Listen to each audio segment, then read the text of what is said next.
It's Wednesday, July 26th, 2023. Let's talk about the news. From the Wall Street Journal, Israel in political and economic tumult as doctors strike and stocks tumble. Benjamin Netanyahu's government took the first step to overhaul Israel's judicial system on Monday, passing legislation that gives more power to lawmakers and limits the court's ability to serve as a check on the government's decisions. This is just the first component of a larger overhaul effort that Netanyahu has been flogging for months, an earlier effort to pass it having been hobbled by mass protests and other types of social disruption. Absolutely mammoth protests have continued since then, but the Israeli government pushed forward anyway, cracking down violently on protesters and ignoring threats by a portion of the country's military to not report for duty and strikes from within the medical community. The country's stock market and currency have tumbled on the news, and the opposition party has vowed to challenge these changes, while the court itself has the opportunity to weigh in on the matter, but may decide not to because of how that might look bias-wise.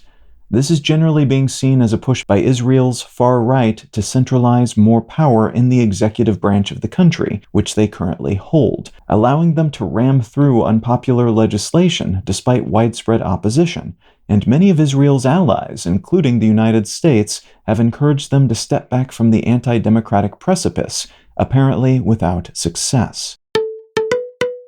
From the New York Times, raging fires on Greek island forced thousands to scramble for refuge. More than a week of out-of-control wildfires on the Greek island of Rhodes has forced thousands of people to evacuate amidst persistent temperatures of 113 degrees Fahrenheit, which is about 45 degrees Celsius.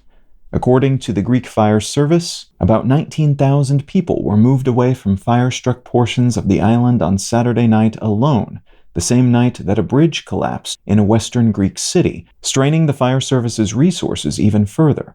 Hundreds of fires are still blazing across several Greek islands and the Greek mainland, stoked by heat waves and drought-dry conditions. And this is of a kind with what we're seeing in other countries around the world right now, an historically hot summer in the Northern Hemisphere, sparking persistent record-high temperatures and a record number of record-setting destructive wildfires that have yet to be brought under control.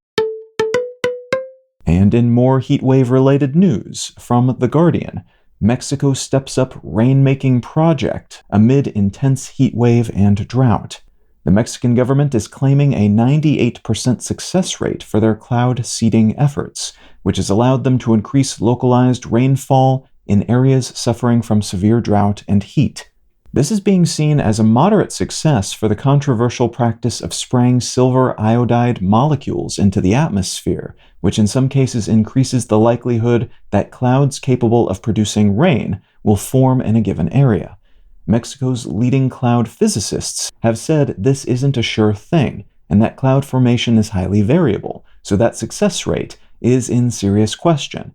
But some analysts and lawmakers see this as a viable counter to increasingly hot and dry conditions that have plagued some traditionally cooler and wetter areas, allowing them to continue operating as usual. Though many experts also warn attempts to continue operating as usual during a period of great change is itself counterproductive, and contend that the government should instead be focusing on improving local irrigation and water supply systems to account for this new normal. If you're finding some value in One Sentence News, consider leaving a quick review wherever you get your podcasts and/or sharing the show with a friend. You can find out more about this show or subscribe to the email version at onesentencenews.com. And you can support this and other related projects, like the Let's Know Things and Brain Lenses podcasts at understandery.com.